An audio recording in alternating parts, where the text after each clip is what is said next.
Entire team banned.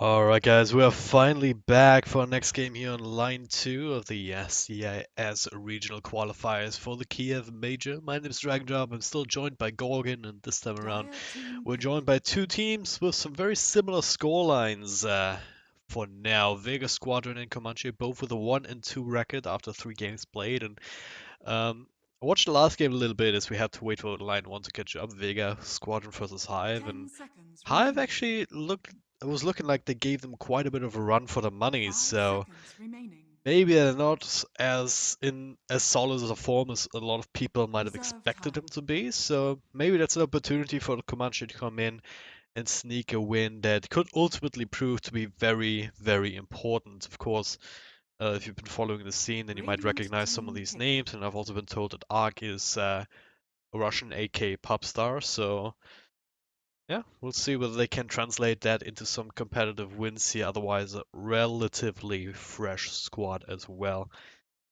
Yeah, 10 Gorgon, seconds what is your take remaining. on all this? I'm interested to see Comanche play because I 5 have not seconds remaining. seen them play. Yeah, I haven't had the opportunity. As you mentioned, they're relative team, but Reserve time. one of their losses was against Empire. Yeah, Empire is a pretty well-known squad, and the same is true for Vega. Both of them lost Empire, but they did win a round against Friends, which are formerly Virtus Pro minus FNG, right? Once again, those are some players that are notable, and it'll be interesting to see how Comanche come through here. They're still, if they lose Radiant this, team then pick. it becomes difficult for them to shoot for a spot. yeah, Not impossible, but difficult. If they win this, then they're definitely on the bubble. yeah. Same is true for Vega as well, though, right? So, and they're definitely a team that a lot of people 10 probably seconds expected more remaining. of at this point because they lost. I'm gonna double check. 5 seconds They lost to remaining. Effect as well as Empire as well. Reserve Mhm. time. They only Yeah. had one win just now up against Hive, so they're just as much up against it here as Comanche, maybe with a little bit more pressure Absolutely. resting on their shoulders. But gonna start off strong the draft here at the very least, with a lone druid coming through the banning phase with partial Terrorblade first bans. Bit interesting to see, but hey, we'll see most likely that Sniper Bear coming out. Dire Really team pick. odd to see the Darkseer banned and Lone Druid let through by Comanche. I mean, Darkseer, a lot of teams have been liking him in this region, but overall, in the qualifiers as a whole, 10 has like a seconds 42% remaining. win rate. Not doing particularly well. He 5 really seconds remaining. lacks a lot and did just get nerfed in Yeah, 7.02. Whereas Lone Druid has a 70% win rate Radiant yeah, team banned. and is banned in the vast majority of games. yeah. Oh, and the Centaur Warrunner going to Vega, one of the other Dire team most heavily banned. prioritized heroes in all of the qualifiers. Radiant Boy, this team is banned. this is Vega Squadron are getting everything they want right now in this. Pretty I'm much, not yeah. sure what Comanche's secret plan is here, but hopefully they're prepared for what's ahead of them. Just looking at my stats booklet 10 here, and some seconds interesting remaining. things like out of the last 68 matches, the 5 heroes that have been seconds banned remaining. most up against Vega Squadron are on top spot the Lone Druid, of course, which came through this time. Reserve Yeah. But time. right after, on 23 games, it has actually been the Darkseer. So maybe they have like this big Darkseer threat that CS teams still respect. And the next highest one is actually the Earth Spirit, which has been kind of block picked now by Right. Comanche. Yeah. So that's the reason that they've So done some homework. Mag is a classic Darkseer player. Like it's one of his signature heroes, right? There have been periods of time while Mag, especially, was like on Empire for that little while, a little over a year, where, as I recall, he played a lot of Darkseer. It's not Dire weird team to me banned. that they would ban Darkseer. It's weird to me that they would ban Darkseer first phase instead of Lone Oh Druid yeah, or Centaur. that is true. That is still That's true. all. But the Clockwork is a good pick into Centaur, right? Stampede has some trouble with power cogs. Um, And 10 that seconds remains true remaining. even after the Ags pick up, because power cogs, once you get to the wrong side of them, are 5 still going to seconds interrupt your remaining. stampede.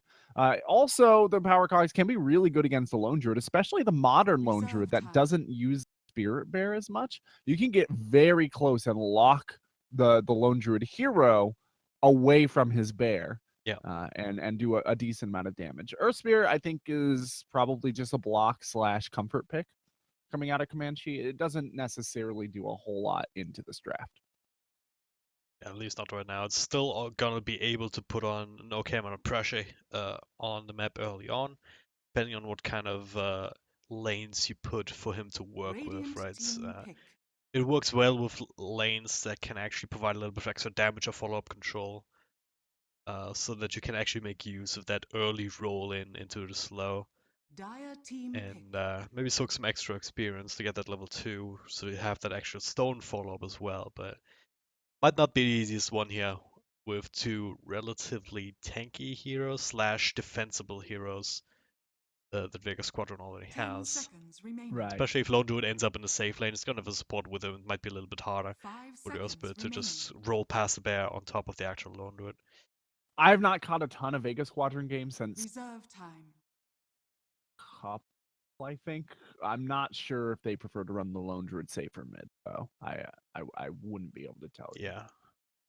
Well, most teams are versatile enough that you cannot be 100% sure either way. True.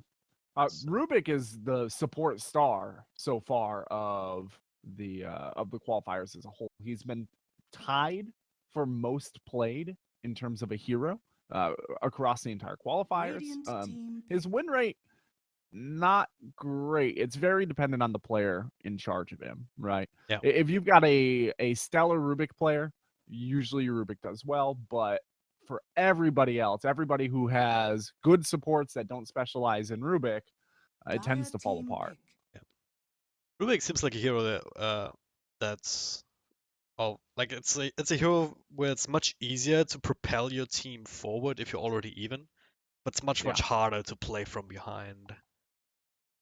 10 No matter seconds I think no remaining. that's matter true how for many most spells people. you can actually steal, because you also have to have some space in the team 5 fight to actually make seconds use of them, remaining. and have some Right. time to actually wait for the right spell, the one that you're looking for, instead of just any old spell Reserve time. that you can get your hands on. Yeah, early in the game, it's very important, right, to be about your spells. Goes on. It starts to be, the way you play Rubik shifts from Radiant I need to team find the ban. right spell to use to I need to use the spell I can find. Yeah. Right. And as the game goes forward, it becomes more and more of a shift of reacting quickly to what you have rather than reacting quickly to what's been cast. Chen being 10 played here seconds remaining. adds to Vega Squadron's push, which is already substantial. Return 5 works onto seconds towers. remaining. Lone Druid is really, really good against towers because of the extra damage that the Reserve bear time. does onto any structure. Yeah. Chen, of course, is going to be able to grab creeps, and then you have the Hand of God for sustain. Comanche, this is going to be a tough game for them, I think. I think this draft is flowing out of their favor.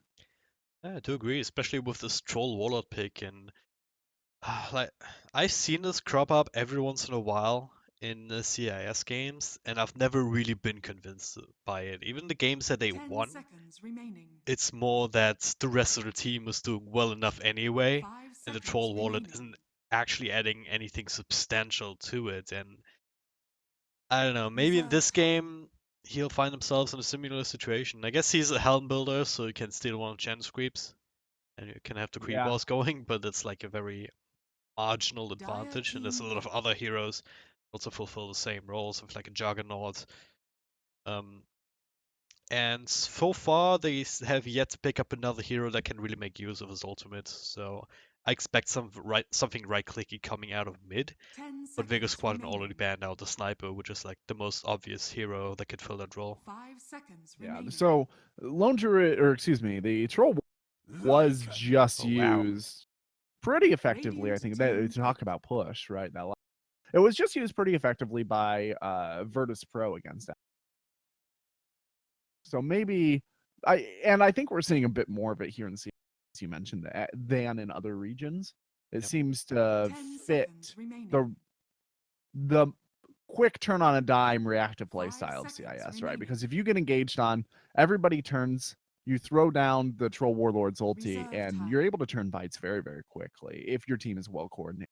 Yep. You're also able to capitalize on the objectives more easily with a Troll than with most carries that fit the sort of role that you were describing.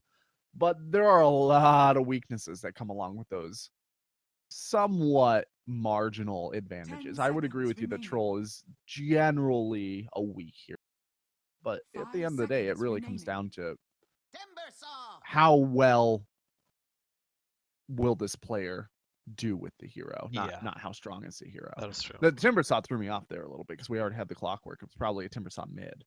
Yeah, starting to look like it, unless they want to run something different, crazy support clockwork, but yeah, with the That Earthbit feels and the really Rubik, risky to me. yeah, Into a that's disruptor. yeah, it's just very, very thin that the lineup ends Yeah. up getting, especially with the Earthbit and the Rubik already filling these roles. The clockwork would fill as well. So yeah, it's with Timbersaw, but looks a bit up against a lone druid, so definitely a hero that he can match up well against. With the reactive armor, you don't really care about anything past Yeah. level 3. And there's no stun there, so the disruptor is going to have to sit and harass as 10 long as he can. seconds But as soon as the remaining. reactive armor gets high enough, disruptor will be able to do very much to him either. Yeah. 5 seconds remaining. But the trouble is, once Vega Squadron hit pushing level, Comanche do not have very much counter push. They can slow pushes a little bit, but they don't have a lot in way of stopping them. Okay, I think the camera's broken again. It's Yeah. me too. I'll have to restart Dota. I'm not sure. I think it might just be because the game paused before. I Before had it the same loaded issue in. before. There was a pause, but when it unpaused, also didn't get it back. So. I Oh, don't you're know what that controlling is. my camera right now. Really? This is I'm not controlling creepy. anything. Yeah. I'm reconnecting right now. Somebody's controlling my camera, and it's not me. This is freaking me out, drag and drop. Maybe one of the other casters. Who knows? Yeah, must be. Cool. Well, hands-free cast for me. Y'all enjoy. You're clicking Well, your stuff. Oh, I can't select any heroes either. yes, you might have to want to restart as well. I'm back and I've got control of the camera, so I'm Gucci. Showed for the 10 people or so on stream. But of course, if you join us in game, you're also very much welcome. My name's Dragon Drop. I'm joined by the Wonder Cow, also known as Gorgon. This is Comanche versus Vega Squadron. 1 and 2 is the scoreline for both of these teams, so quite an important milestone for anyone who wins this one. And some good pushing coming out from Team Vega, so we'll see whether they can actually put that to use, put the pedal to the metal, and just run Comanche down. Because in terms of split push, all they really or counter push, I should say, all they really 30 have is like the seconds Chakram spam and the Rubik Fate Bolt later down the line, and that is thin, to say the least. Okay, I've got control of my own camera now, which is good because I was starting to become concerned that maybe I was in Russian broadcasters' channel, just talking over their broadcast this whole time. I'm pretty sure that's not the case. I think that particular part is not possible, but I don't know. It's a little bit buggy this time around. Chuvash rolling low, and they actually steal the bounty rune. Nicely done from Chaco. Dropping down these cogs. Giving up a couple of them as last hits, but still. Yeah, the steal of the bounty rune isn't supremely substantial, but it will give early boost to the Earth Spirit. It will just make that lane a little slower for Vega Squadron, and ultimately it's a bit of a psychological grab. Oh yeah. And then very, very nice by this clockwork to also get back in time to block his creeps with the cog. So he should have pretty good lane equilibrium despite an excellent block coming out of Ditchira. Radiant's courier has been Okay. Down bottom. Never mind. Soneko gets the Minimap courier. made it look much scarier than it was.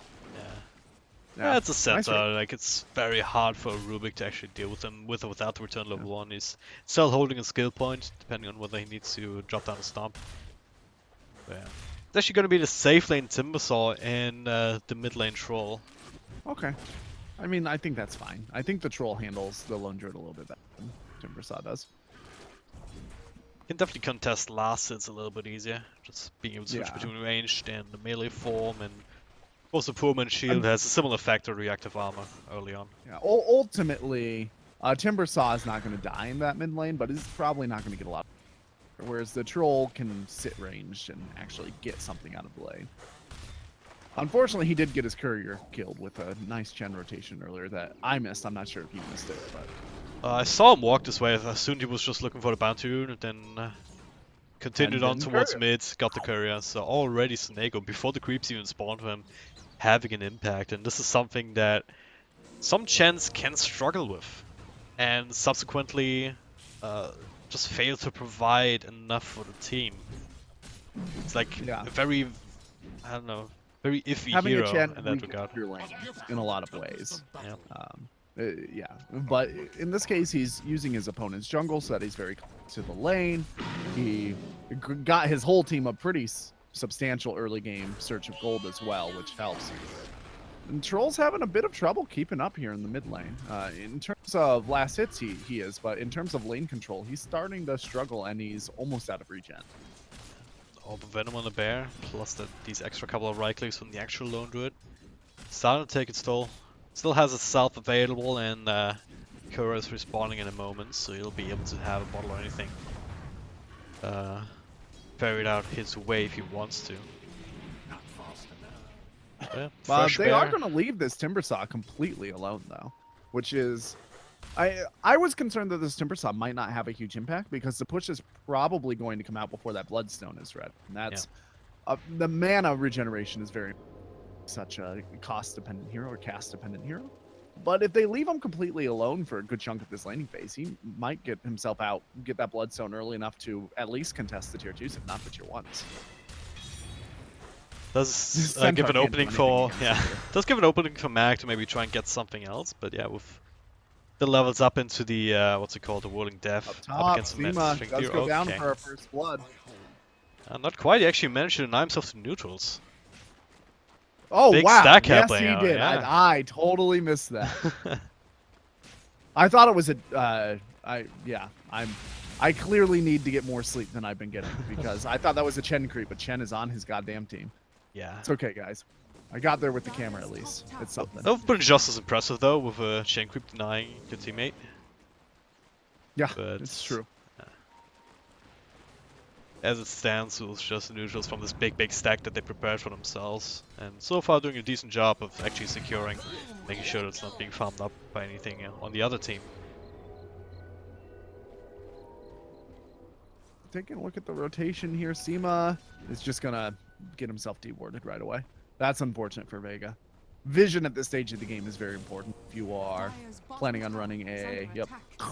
If you're planning on running a pushing strategy, the vision right now is super important because the way that can get shut down is if you get rotated on and start to lose momentum before you're able to get out and push.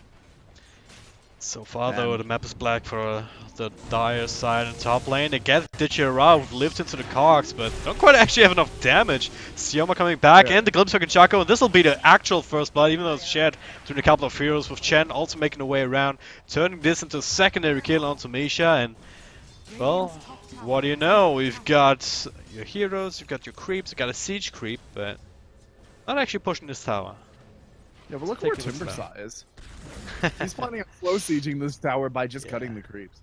Yeah, they're not quite to the point where they're knocking down towers yet, but those rotations coming out of the supports from Vega Squadron have been much better than the equivalent rotations coming out of Comanche. Yeah. You know, Spirit Chuvage, he's level 3, but we haven't really seen him able to accomplish just a lot of things. Once again, it comes down to the positioning of Vega. Just the lack of damage on these lanes. I mean, if you look at top lane, that was a nice little attempt here, like lift into cogs and then... But where's your damage up against the hero with 1,000 health points already on his belt? Rubik opting not to deward. I'm trying to save the gold, I assume, for his Clockwork, who is sitting over there. But now that ward is still sitting there, and Clockwork doesn't have any way to knock it down. And they also no longer have vision of that high ground, I think. So they're going to have to fly Courier out or something. Well, I guess they have Rocket Flare. But Yeah. it's an Definitely want to get interesting rid of call. that, because this is setting up for glimpses into Centaur Stomps from Snako. Damn. Got two of Seems like those that's big an important fellas. ward to get rid of. Yeah. Like, just take the 100 gold, man. You're a support. You're gonna need it. I promise. Well, definitely paid for it this time. And down bottom, they're trying to set up a kill on the Centaur. Poor Chuvash, just sitting here and waiting, but the Centaur refuses to come to lane. Maybe as I Radiant's say middle that, tower is under attack. he's coming around. The Radiant tower is structures relatively are low, fortified. but it does still stand. They need to get the creeps in before they can think about diving this. They Well, are the not eating in a position to mango. take There it the is. tower Roll yet. comes through, lands with the slow, followed with silence and stun. TP comes through, but Mac, oh, actually gets the stampede off, and ILTW didn't quite find the right angle for more damage to pour out. And now double Chen army is in here. Let's replace one centaur with two more centaurs. Works every time. And this ward still stands up here. In fact, Sentry expired even. the sentry expired, yeah. Did they not notice it? Like, No, it pinged out. Rubik pinged it out. that is so odd. Like, Yeah, that was... So, what I had originally thought was the Rubik put the sentry up there fresh when I was watching him, because I just put my minimap up there. But maybe what happened was Rubik saw somebody put a ward up there but didn't have high ground vision, and was pinging it so that Clockwork would rocket flare so that he could knock it down. And Clockwork just didn't rocket flare it in time. That's probably what happened. yeah. But either way, that's a terrible shame. And even if the Rubik had to buy another sentry right now, if he went and put that sentry ward down, he would instantly get the 100 gold back. So it's not like he would lose anything. Well, I might don't lose know. his life He's now gonna with die the again. troll creep throwing down a net, a couple of right clicks from Radiant's middle from tower range, is under plus a nice little root, just as a cherry on top. And this time they're gonna turn it into a tower push. Radiant's middle tower has fallen. That's where the Chen And the push effect has really begun. comes to Look play. at these Chen creeps. They are just... There's too many. There's too many. Nice like the little armor Pied he's got Piper. there. Yeah. Boy, this guy's got an underbite. I'm looking at the Dark Short Summoner. He needs that to work. This is not... How does he chew, even? I'm not even sure. Anyway. All right, Just this has game his- is yeah, he just has his little skeleton surprisingly... just drop things up for him, I guess. Yeah, I mean, the skeletons chew it up and spit it Yeah. into his mouth like a mama bird. Top Alright, lane, here's bit a of smoke smoke rotation. attempt Yeah, for now.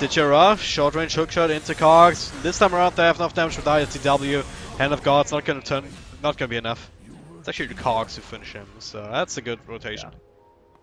Extra money Yeah, towards they finally him, got so something. it That desperately ends up needed being that. about an 800 gold swing, too, which at 9 minutes, that's a nice little swing. Yeah.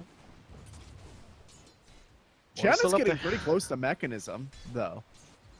And that's really when the push is going to start. Chen with the Mac, Lycan already has the level 1 Necronomicon. What do you do, right? There's just not a lot. Dire's top tower There's a is Helm of under Dominator, so like you mentioned, there's some Chen attack. creep war Radiant's that's bottom tower possible, is under but attack. Troll, that's all he has, is the Helm of the Dominator. Top lane, Mac in trouble again. Shaco walks in, gets stunned up, but the trees are no refuge. Stampede into the trees, try and buy some more time, but Well, I don't know oh, down what you can bottom, do. though. Oh, Earth there it Spirit's is. going to engage by himself, moving in, throwing down the ultimate with the rolling boulder, and here comes the Timbersaw trying to react on top of that. That's going to be one down. It looks like maybe two as Sunico drops as well. Continuing out from the Earth Spirit, and now Seema is on the run. He's caught between a rock and a hard place, quite literally, as the troll comes in and bashes him. What happened there? I mean, Chuvash going in alone, then the TPs came through, glimpse back I on, thought they had more on time. Timbersaw, but yeah, he still did Yeah, some Timbersaw damage. got the damage out before he got glimpsed back. Exactly. And then, yeah, Vega Squadron had already used the Hand of God for that gank onto the Lycan earlier, so they didn't have real potential to save that fight. They thought that their Centaur was going to give them more time up top, and he got pickled a little too hard. Yeah. Then Snake goes out of creeps. He got himself one of the small range creeps instead of the catapult. Radiant's Hey, it's something, right? under attack. Still gonna finish off the tower, so Has fallen. guess they still got what they came for. But these kind of team fights, you're not supposed to be losing those if you're this far ahead on the back of a Chen this early. Yeah. And there's a double damage now on the troll. Very fortuitous. As there's smoke, decide to use this. They'll probably trade the tier 2 tower for it. Maybe not even. Look how fast he is chewing through this. He doesn't even have like ice armor or anything. It's just him and the centaur against the world. Yeah. Tower down bottom, sitting at about half. So the troll continues to chew through this Roshan. So many summons though here for Team Vega. Radiant's Yes. bottom tower So So Good it to will get be, that on. it will be a trade. Tower for Roche.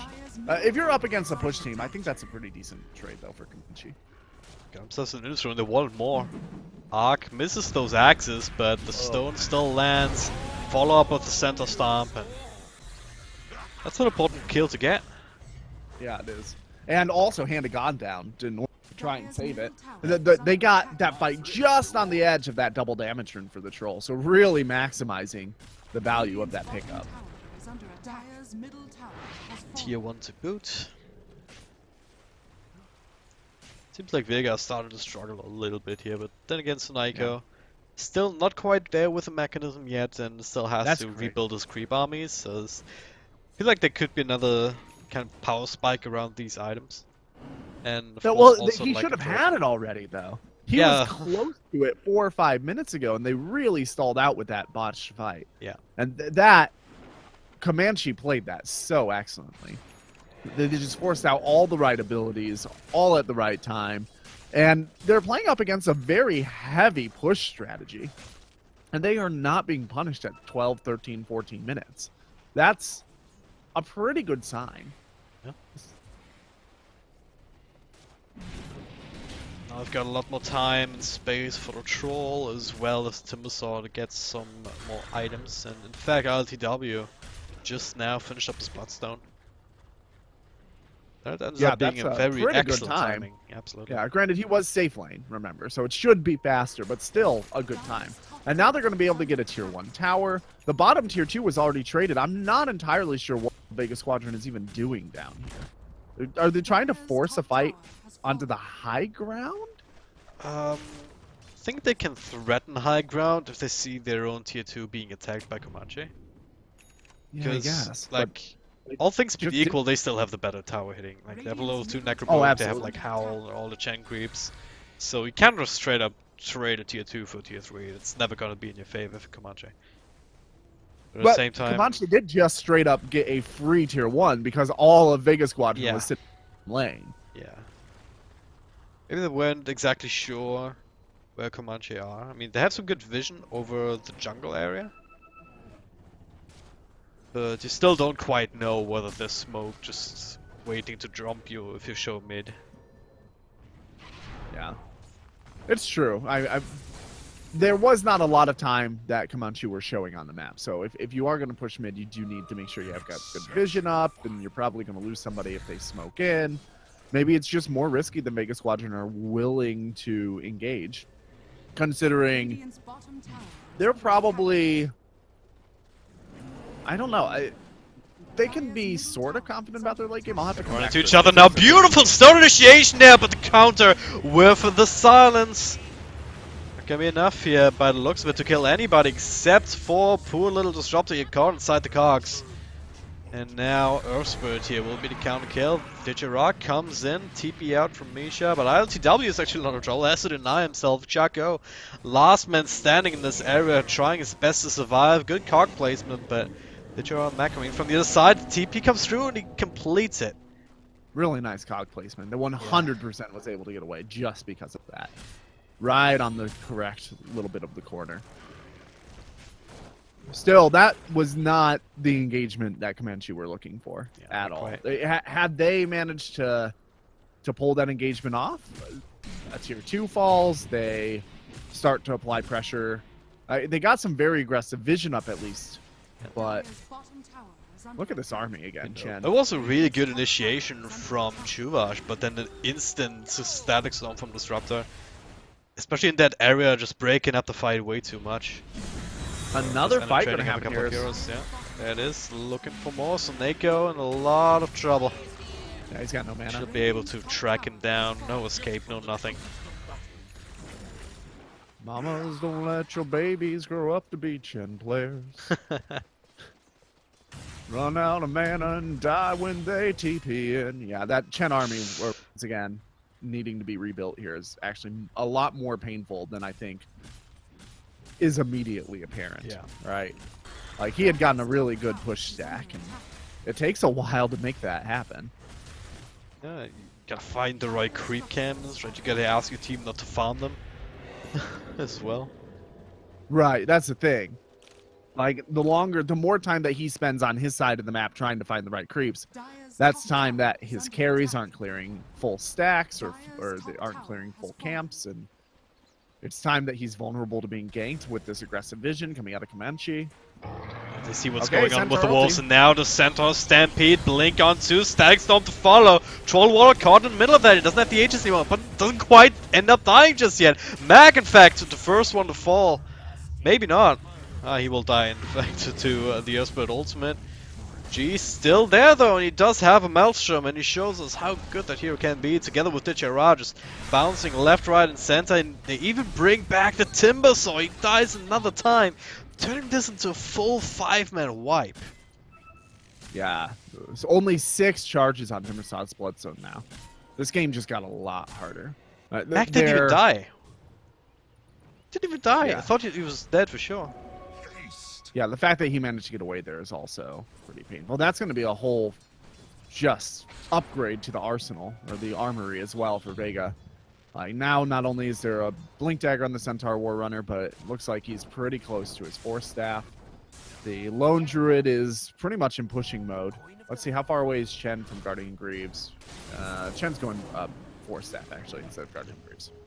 But once again, Chen pretty close. 4 stars up against the Clockwork. Super nice to have this particular counter, and then the air's starting to get thin for Comanche all of a sudden, because a lot of their control, a lot of their damage is just being countered out by these 4 stars and the heals coming through. And then the initiation advantage also shifts towards Vega. We saw it in the last fight with the Invis Wolves scouting out.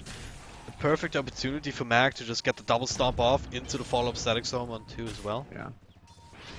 The Earth Spirit just hit level 10 and opted to just not get any of his talents. The armor and intelligence that he's offered apparently not that valuable to him, so he's going to skip it and instead just beef up his skills. Has he though? It's like, yeah, okay.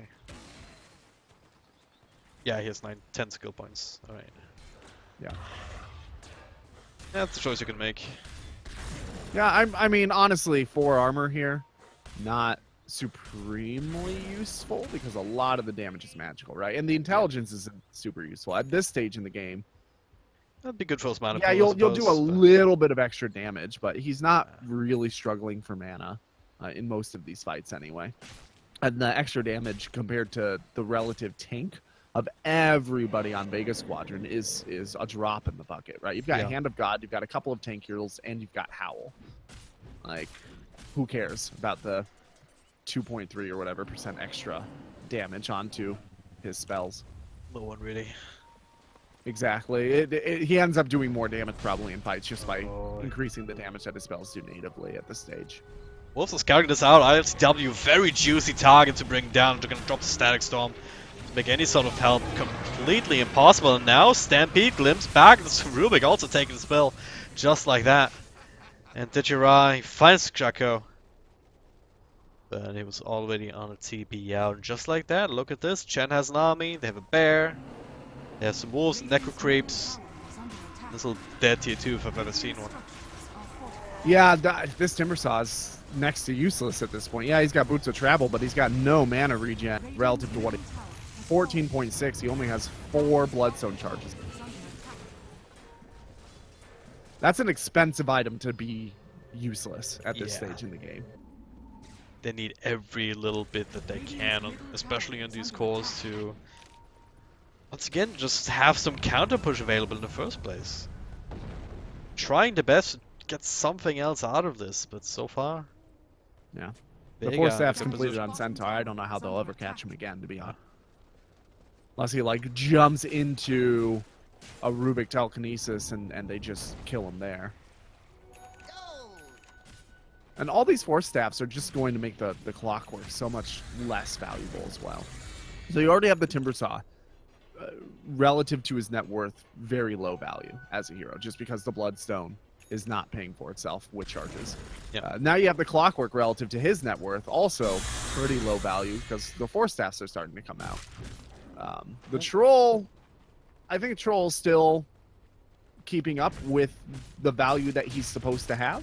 Yeah, relative to, but he's not enough by himself, right? Yeah, he's a troll, right? That's what I was trying to say earlier. He's like a low impact hero on his own. He needs the rest of his team to do so much for him, so he can actually shine in the middle of a team fight and do the damage that they need him to. Yeah, there's just not a lot of disable or control team fights either.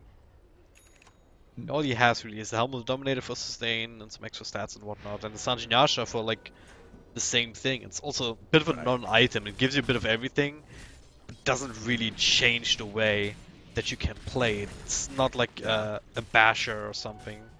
I mean, it's great if you're really far ahead and you're chasing people down, and really the only problem that you're having in the game is not doing damage, but chasing them down or having enough strength in order to be able to chase after them. Yep. In those cases, yeah, it helps you keep up, it helps you catch up, it helps you sustain fights and punish routes from your opponents, but other than that, there's just, yeah, not a lot from this build that's going to help the troll. And moreover, like, Rubik telekinesis at this is really the only form of Radiant's top tower is control under that they attack. have. Cogs, with the force staffs out on both the Chen and the Centaur, it doesn't really give them very much. So, how you do you can- position for a fight if you're Yeah. Comanche? Radiant's top tower has fallen. Meanwhile, Not right, easily. you've got Chen, Centaur Stomp, Chen, Troll Net, you've got Disruptor, Glimpse combo, and you have Centaur, Initiation Stomp. Like, Vega Squadron have so many more ways to restart fights, to open up fights, to pull fights into different directions. They have so much more control. It's going to be difficult for Comanche to make anything happen. So now it's just a matter of trying to play a split push game, trying to outmaneuver Vega as much as he can, and they dragged him back to the bottom lane, and now they're trying to go for Roche, but this time without a DD rune, Arc gonna have a much harder time actually finishing it off in time before Vega come in, and yeah, they immediately blow Clockwork. The cogs are there, so they have to maybe walk around and wait for them to expire. Roche still not quite dead just yet. The bear in the middle of that, same as the wolf. Did Girard trying to find a target, but now Arc actually turning around on him. They do bring him very, very low, not down as he gets brought back That's by that lack Chen, of I believe? control, right? Yeah. They've got no way to Yeah. initiate onto He got sent back by Centaur. Got sent back by Chen as he was dropping low, so now the fight still revolves around the rest of these teams. And it is Vega who end up coming out ahead, even though they do lose the Chen to the Magnetize. So I was trying to say to open up that fight, but really, really well played by the Lycan Wow, there. ILTW Oh, goes right into the Static Storm. They still get the kill and Disruptor. Mac in the middle of that as well, has to be careful not to be right-clicked down. Nice little Savage Throw over there from G to try and take more control of this fight. Now it's Shako, who just gets right-clicked down. Blade Mail to the latest a little bit, force stuff back across the cogs. And all of this just to try and secure Roche, who's not even close yet anyway. The Wolves keeping tabs with that one.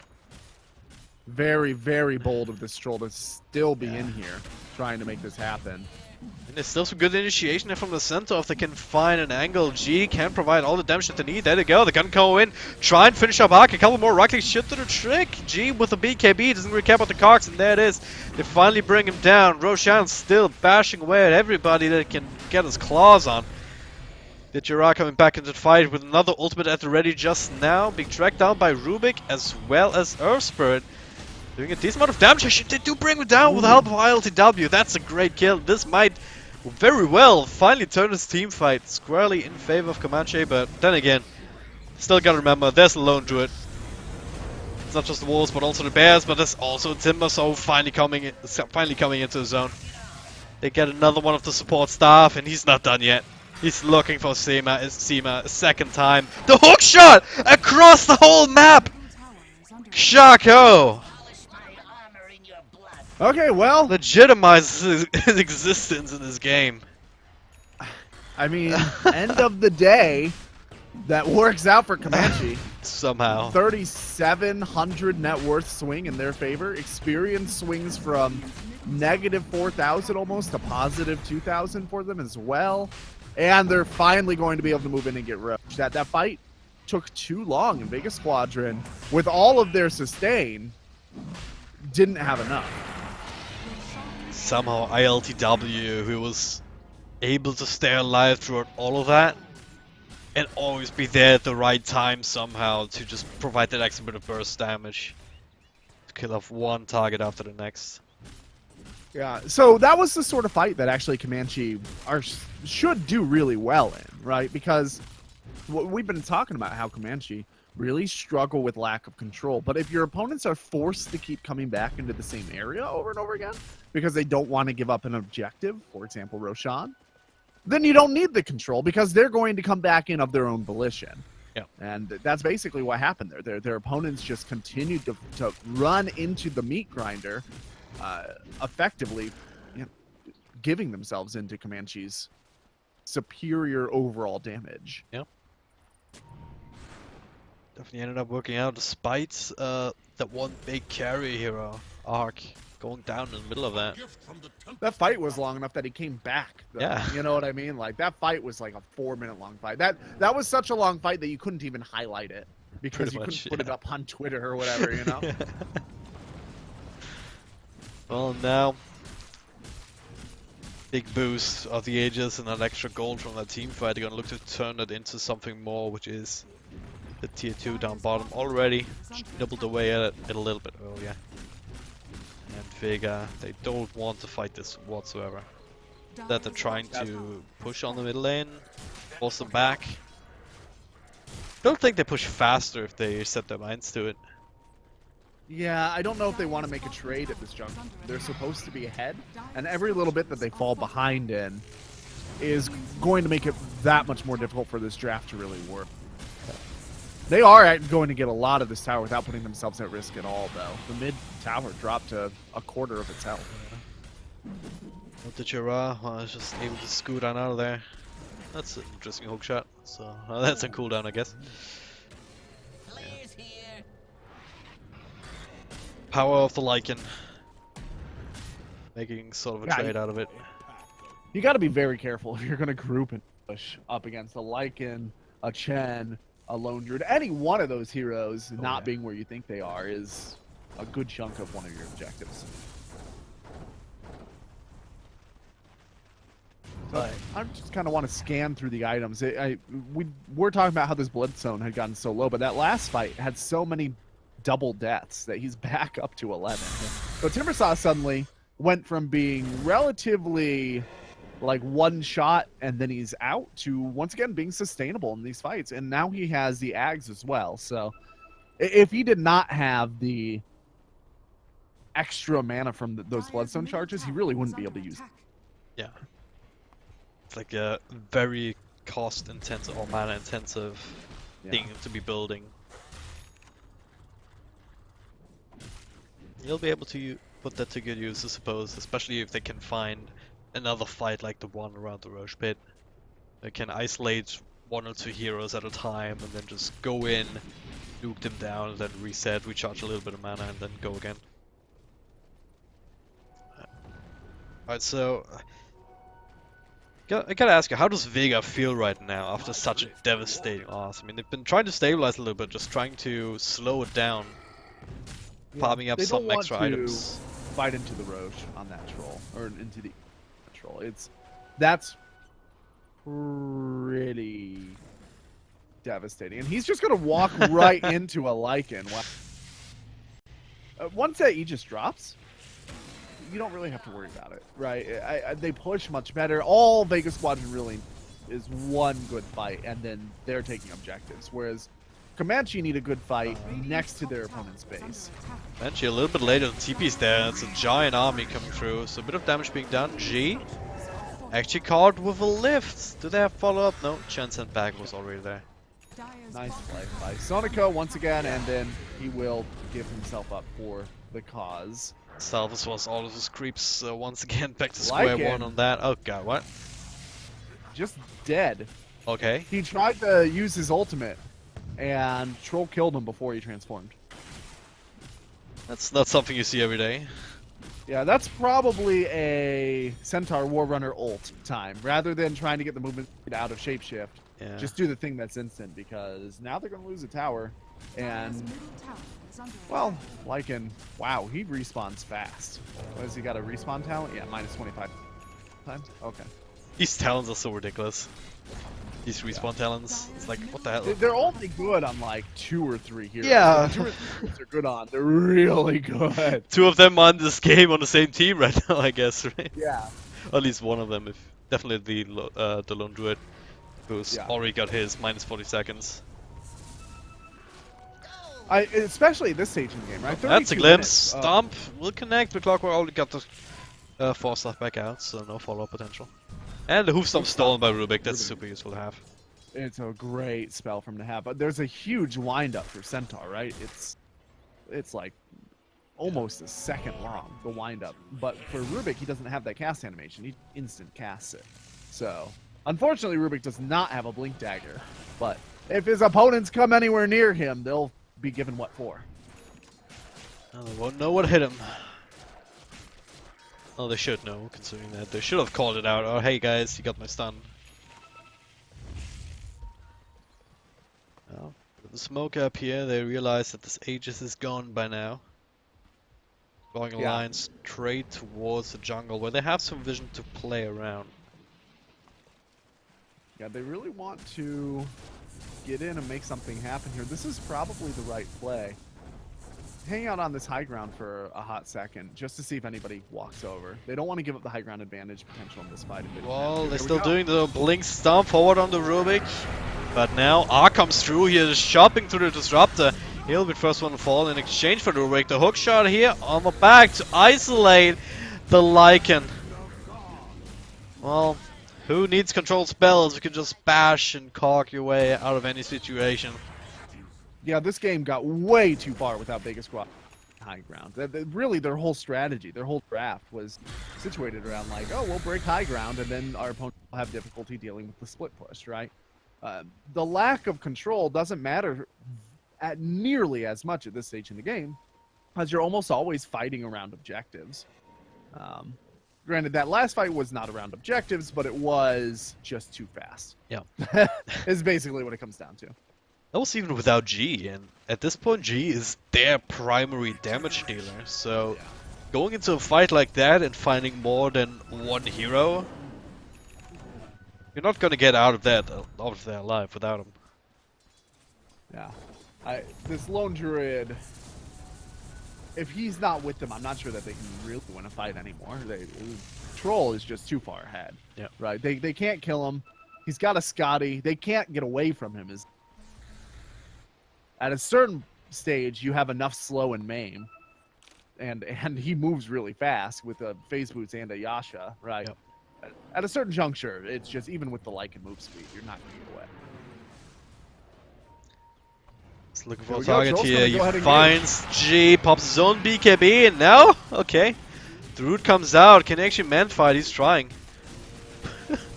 But the bear dies, followed there from Magus and BKB ends, and this will finally turn us around. Meanwhile, in the back, the rest of Comanche held up. Short range hook just to get a little bit further away, but Jaco might actually still be in trouble if they can't catch up. It's forced across. Mac does not have anything left. Yeah. Okay. Troll being down hurts. Yeah. He will probably have to use his buyback here. I'd be very surprised if Vega Squadron don't start Ben. And the really nice thing for Vega Squadron is if they take a fight like this and they do a push that's slightly too hasty, right? If they lose a fight on a push, they respawn much faster than their, so they're much less likely to need to use buybacks if they die in their opponent's base. Yeah. Just because of the talents on their board. Even if they die, oh, that's a long range hook shot. Immediately comes back, so G doesn't have to deal with any of that. But LTW comes in. Nice little static storm here, though, to catch Earthspin and zone out everybody else. But Vega still gonna call the retreat, or trying to Seneko, poor guy, once again. Sacrificial Lamb, helped out by the nice little Savage Roar, and Stampede with Oh! with the Axe ultimate allows him to walk across the cliff, but LTW, well, he has a blink tag of his own, he doesn't need no Central to do the same thing. Hey, little man, you're not the only one that can run up cliffs. Yeah. That was a nice escape attempt, though. Yeah. Might as well try and go for it. It's not the longest cooldown, so Fate's back up online in half a minute. Yeah, if Roche, Roche is up. Right all, after yeah. that fight, Roche respawned, and the Clockwork scouts it. It literally just spawned. This Ugh. could not be more fortunate timing. First, Comanche get the RNG gods with the double damage rune that basically won them the early game. Right, gave them that first Roshan, also gave them a core kill, and really threw Vega Squadron down. Now they get a Roche spawn right after they win a team fight, as they check the pit. You could not ask for more if you're this troll player. Timbersaw has an E-Blade. Roshan has fallen to the radiant. Just putting it out there. It's good against Lycan, it's good against. Oh god, bottom lane. Static Storm, not quite enough to bring down Chuvash. Bear's still falling, but unable to really finish him. Now Sima, oh, tries to force stuff out, but Rocket Flare still clips him in damage. Oh, okay. Oh, there's the Oh, stun they now. catch him. Lycan, no I'm not ultimate, sure. but Oh, you did. Chuvash is also like quite when I- alone, so he can't actually man-fight him right now. Just Yeah. trying to buy some time for the rest of his team to rotate in. And now there it is, the hook shot into the cogs. The Chiron in a lot of trouble, and he will die before his team can try and bail him out. Lycan almost getting away there. For a second there, it looked like he'd be able to Ghost Scepter on the Earth Spirit. That's really the situation where it's best. You have one hero who doesn't cast anything, and you're by yourself with him.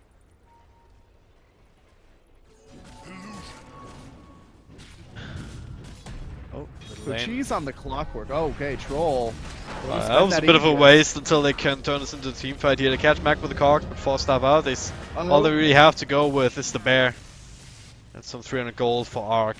Still, not sure if that's worth an Aegis. Well, now they don't have anybody to push on the high ground with, right? The Aegis, that gave them the opportunity to forward place somebody. Now they probably have to hand the cheese to Troll, and they did, in fact. Hand the cheese to Troll so that he can try to forward push again, but it still leaves him very vulnerable. It's definitely more helpful if you can get a pick off like this first. The bashes are real, but the 4-stars are as well, plus the center ultimate.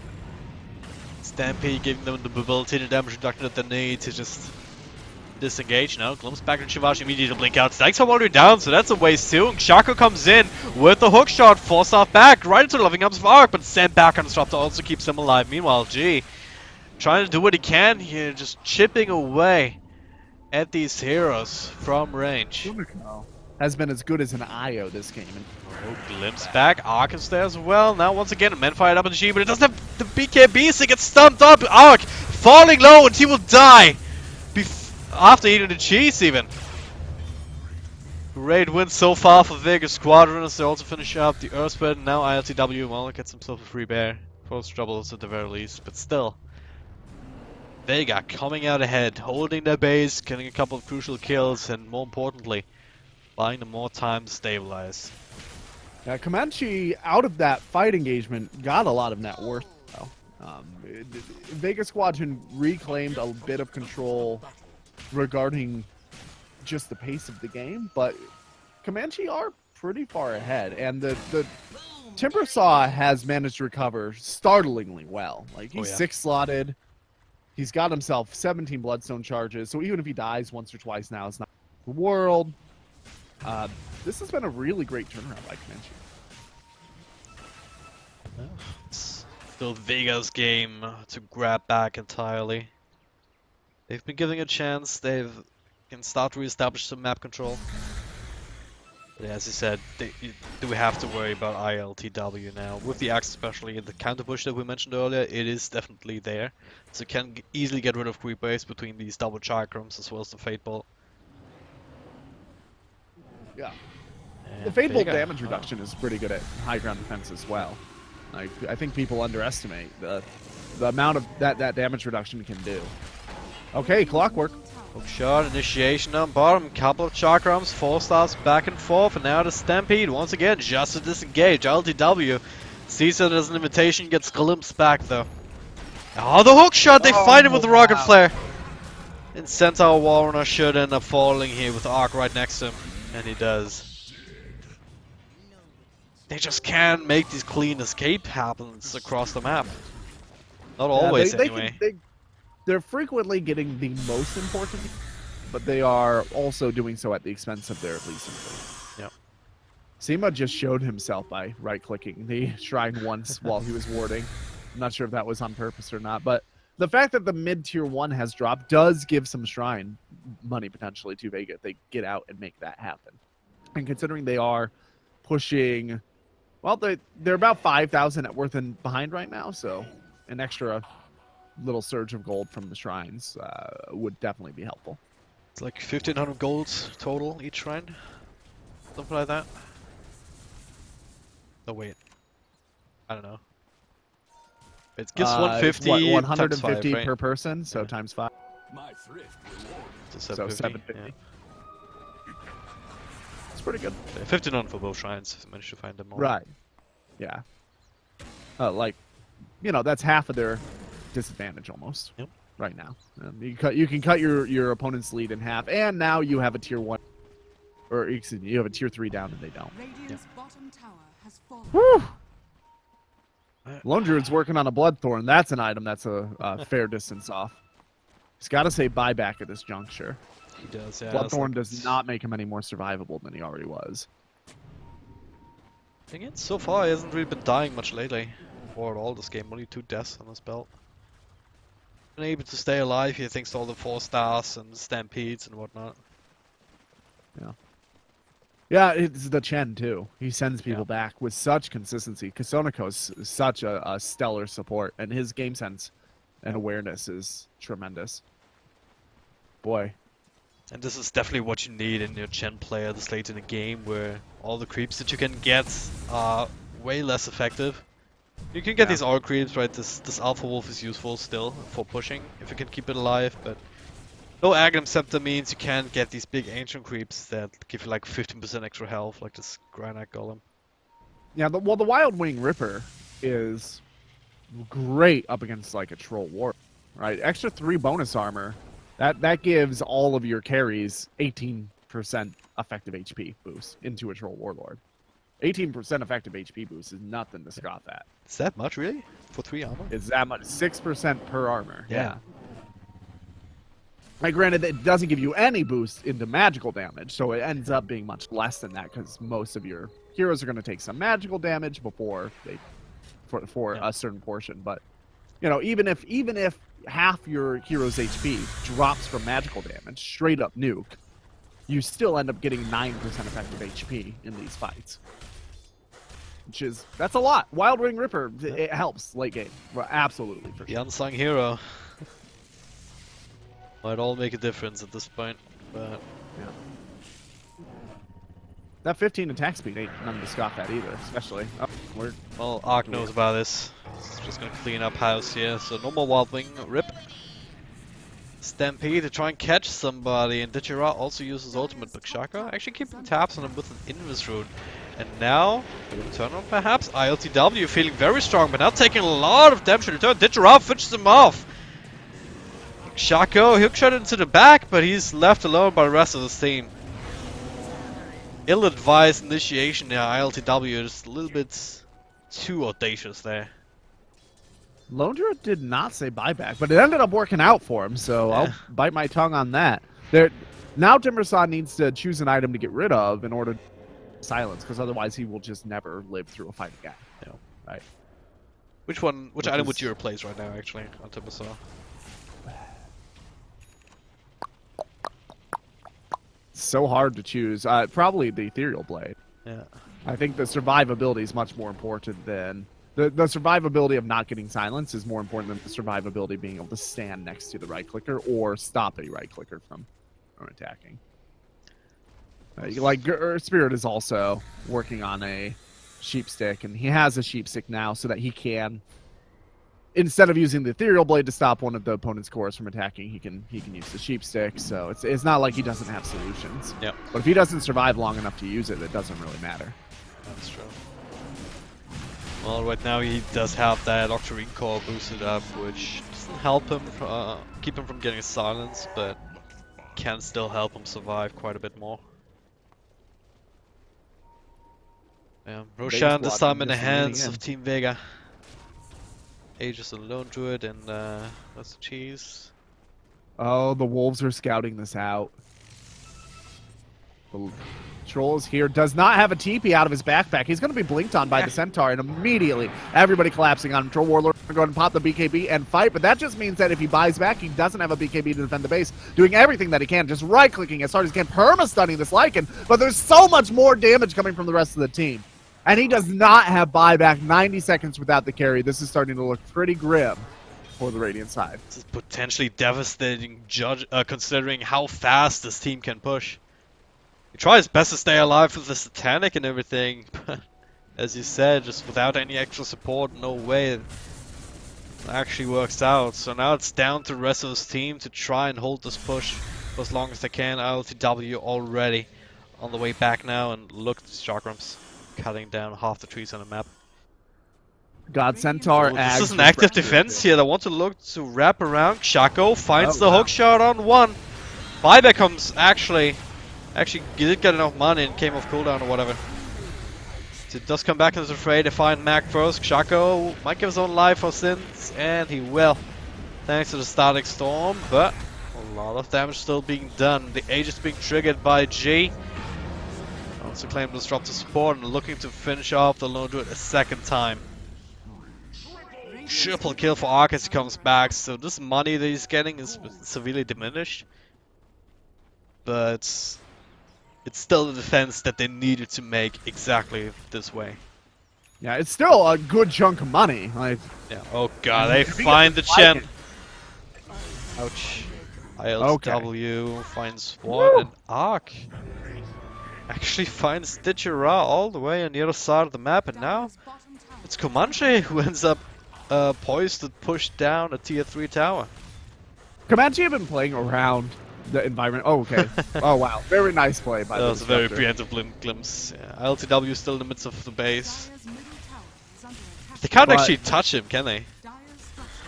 Nah, they're going to have to give this up if they don't want to waste buybacks here, which probably don't. Maybe they'll be able to defend before the racks drop, but I doubt it. Well, G's back. Nag is back, but Comanche already. The melee racks is done. Damage is completed here, and now they're also going to be in a defensible Roche position. Despite their advantage, Vega Squadron never took out the shrine. They never even touched it other than that one right click from Disruptor. So the Roche shrine for the next, with the 5th Roshan, is available for Radiant, is not available for Vega unless Vega group up and go do something about it, which would be pretty dangerous at this juncture, because if they lose one more big team fight, it could be over. They still have the cheese on Lycan from last Roche, but Lycan's a hero that starts falling off harder and harder right now. Yeah, his item progression is kind of slumped for a long time. He's working on an AC by the looks of it, and he can finish it off if he wants to, but not quite if he also wants to hold on to buyback at the same time. Alright, Lone Druid now sitting on top of Boots of Travel. That's going to help their potential for split push and also make it a little less risky for them to actually be out trying to push stuff. And they are going to smoke up and try to find something here. So what I wanted to say earlier was Roshan responds exactly when Comanche need, right? Yep. The double damage exactly when they need. Just after that Roche pit, there was a invisibility rune on the clockwork exactly when they needed it. They utilized it perfectly, but then the buyback becoming available exactly when they needed it. Like, these breaks could not be better for Comanche. Any one of those things that I just listed goes wrong by 4 or 5 more seconds, and this is a totally different game where Vega Squadron are completely in control. And Comanche, they've been really, really utilizing these that are available on the map. Well, Dota's a game of seconds. Almost doesn't cut it. You have to hit it right on the money, and so far, yeah, as you said, they've been doing that and led them to a very good advantage here, despite everything that's happened. Up against a team that is, on face value, perhaps more seasoned than they are. Yeah, I think that's absolutely true. Vega obviously has been having some trouble since about a year ago, a little over a year ago. Stability and efficacy in their players from tournaments. They've gone through some roster changes and stuff. Really hoping to get back on the spotlight here like they did during the period of time where Monkey Business and Squid were just getting started around fall 2015. That's really where they hit their peak. Yeah, with the win at ESL1 New York. Mm-hmm. Yeah, talk about lucky. Things happening exactly when you need them. They get that one win. They get some experience at a major. It just kind of fell apart for them after that. That seems like the eternal CS struggle. Yeah, it's true. Could write books about that, I guess. But... well, for now, it's just one game that they have to try and claw the way back into. I mean, one advantage of having a Rex down is that your Chin can at least get some mega creeps of his own. Or super creeps at least. The winner of this game is going to have a 2-3 record, I think, right? 2-2, I believe. 2-2. Yeah. 2-2, yeah. So the winner of this game is sitting right at the bubble in a pretty spot to make it into the top 4. The loser of this game needs to basically win 3 or 4 consecutive games after in order to have a decent shot at making it into the next stage. So this is a very important game, especially if you're a newer team like Comanche, where you're probably expecting to be relatively outclassed by a handful of teams. If you can take a game off of a seasoned squad like Vega Squadron, that's got to boost your confidence. Yeah. Goes a long way towards making that the impossible happen, essentially. Yeah. Because it takes these types of games that are so embattled, essentially, that is so back and forth, like this game has been at times, to like tip the balance. But yeah. Now, this For has now, got to be one Vega... of the longer games too that we've had. In the qualifiers as a whole, most of the games have been between 35 and 40 minutes. I think there's been 1 or 2 that have been over an hour for every region so far, but we're starting to push it. Okay, I lied. There's been 4 games that have been over an hour.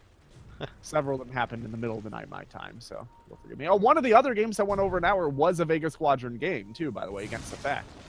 That one went to 1 hour and 7 minutes. So Vega Squadron going late pretty frequently. This might be another one of those games, unless they just lose this next team fight, maybe lose a couple of heroes walking into the smoke, but... everybody does have buyback for them. yeah. Everyone does. They still have the cheese, but still gonna have to put some team fight to bear here. Static Storm to just try and zone him out. Glimpse back on 1. ILTW isolated from the rest of the team. Doesn't really care too much. Digirok comes back in, and now he starts to care. But G also turning on his right click. And so far, a win for Vegas. And another one to boot. Yeah, that's where that BKB would have came in pretty useful stride for that Timbersaw. He got himself in, couldn't get himself out. Yeah. The right clicks with the crit were they just chewed through him. Look at how much damage Digirok did that fight. 3,338. Wasn't even G that did the majority of that. Damn. Yeah. We were talking about how Lycan falls off, but he's still one of the highest DPS single target dealers. Well, also all of his attacks onto the Timbersaw were given 170 critical. That right? too, yeah. Like that amps up your damage pretty nicely. But it looks like Timbersaw is trying to rush out Dagons. Or not rush out, but push out a Dagon 5. Chivash caught up top. Has a Ghost Scepter, but Kinetic Field keeps it in place. Static Storm committed just in case. Still able to roll out towards the other side and glimpse back. Buying a lot of time at the very least. All right. Well, Comanche having a bit of trouble here. Roche is going to be up real soon, and both teams trying to keep it scouted. I'm Rocket Flash come in interested. So handy. with the Ethereal Blade, he's doing. Do some casting while I do some math here. I'm interested to see what this Timbersaw is going to be able to do in terms of the dig on 5. Well, I'm just glad you didn't ask me to do the math. It would have turned out horribly. Yeah, not much happening here. As I said, both teams just trying to secure this Roche area as much as they can. Vega already got rid of the Trine earlier. They have ward in mid, but when it comes to ward coverage around Roche, Comanche have that advantage with the one on the high ground over here, and of course also the constant rocket spam. Makes it a little bit harder for Vega to actually keep control of this part of real estate. In fact, Roche has respawned now. Both teams should know, yes, Seneko claims that Alpha Wolf as well. It's scouted it out for So it's Comanche just and a actually little goes less. straight in. It's just a little less than 1,200 damage he'll be able to do in terms of a straight up nuke of 1,200 damage, which doesn't outright kill anybody, but could essentially remove the disruptor from the fight. Yeah. Or the Chen. And I don't know if it's really, if it's worth the. They're gonna try to hook shot in for this, I bet. Ark just straight up links in, gets turned back around though by the Saboteur. A lot of damage being done to ditch around from something. But now G sitting in the midst of that with a BKB, trying to turn it on, but the rest of Comanche jumping away from him, keeping up with the Stampede. Someone stolen by Rubik, and Mag, he will pay the price for it. And they get the hacks off on the lone duo, and he dies! And has to come back if they try to salvage this fight, but I think it's already over. They find Ditcheron in his ultimate form, is just trying to weave his way out of there. It's very fast Piglet, but they have plenty of stuns on the money. Lycan just ate a cheese. He's got a cheese and backup. The Clockwork did manage to steal the Aegis there. The Lone Druid was in the clogs with him, but didn't have an item slot and didn't move fast enough. So. 5x forced out, the brain strike's already dead, but Comanche, the one more glimpse back onto Ark, not really doing too much. That's the last buyback coming through, and this is what Comanche wanted. They were waiting for G, waiting to force that one out. ILTW actually caught on the backlines though, just didn't quite get the memo fast enough.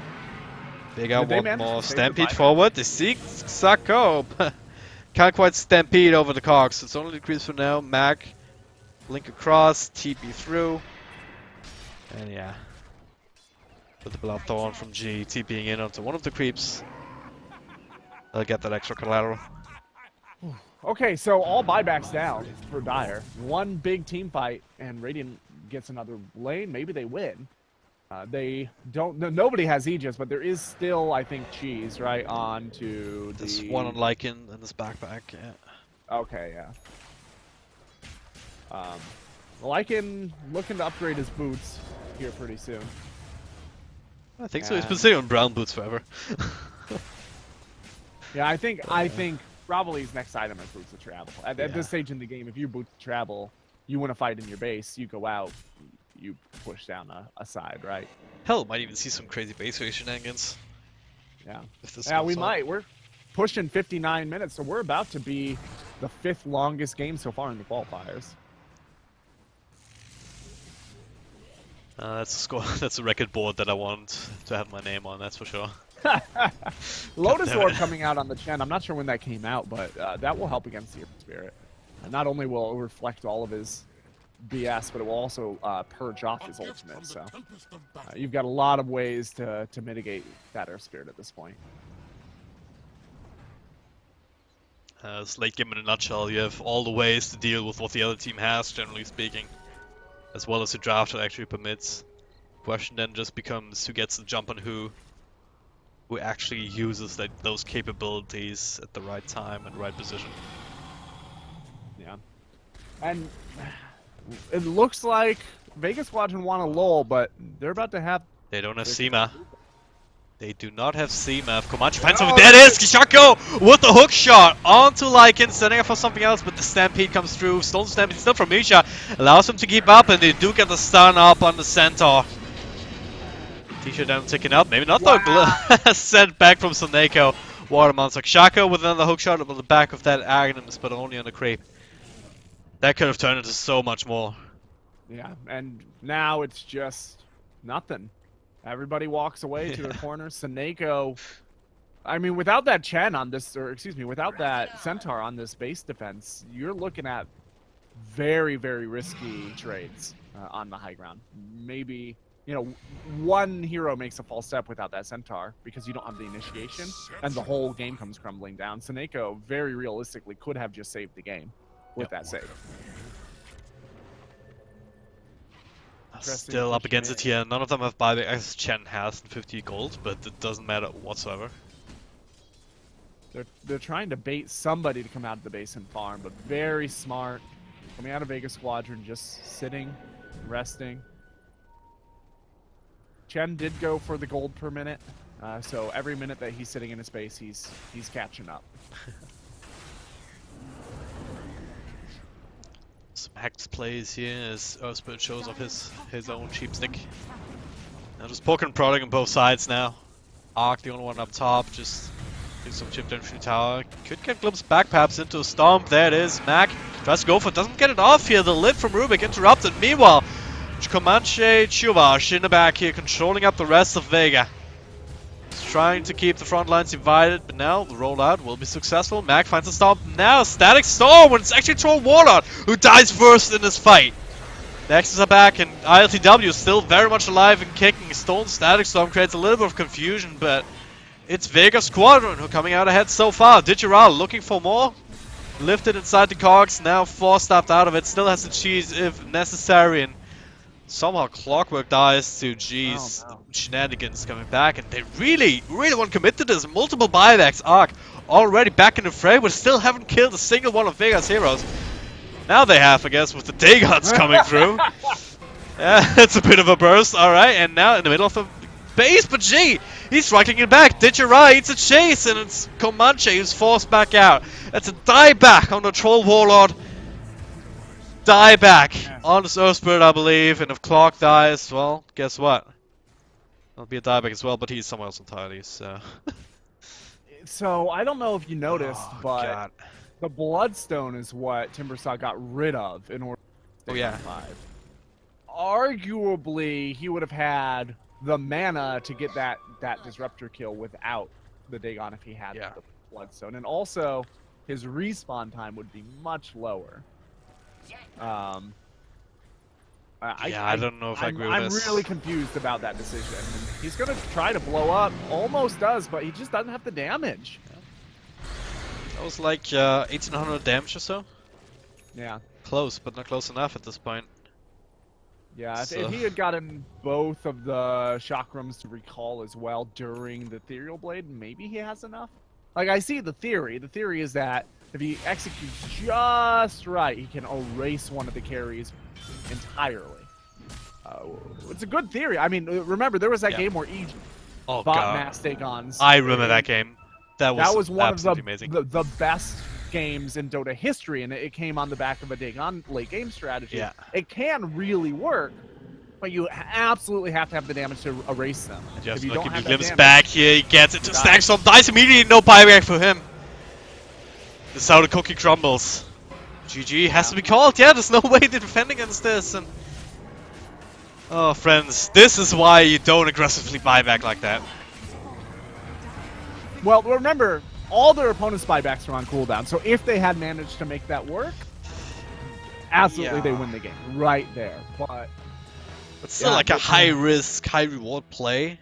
It's very high risk, very high reward. Yeah. But they had control, right? They kept finding these good team fights and good opportunities to push Vega back. Yeah, it was a really tough call, and also bear in mind that they got to the point where all of their items were aggressive. They were all in on offense, and so they went all in on offense. It didn't work out for them, but it was a really well executed comeback from Comanche out of the early game. You gotta give them that. If you look back at the graphs, there was a pretty decently sized advantage there for Vega. They brought it back a little bit, and then the dip again in favor of Vega, and then this massive turnaround. This big Roche fight that they ended up winning. Man, what a game. What a back and forth. But ultimately, it's Vega Squadron who secure the win, giving themselves a 2-2 scoreline. So it's much better chance of keeping themselves alive and kicking in this particular round robin bracket. We're gonna take a short break, but the next match shouldn't be too far away, and that will be Empire actually making an appearance on the stream versus Hive. So I'm really excited for that one. Hope you are too. So see you in a moment.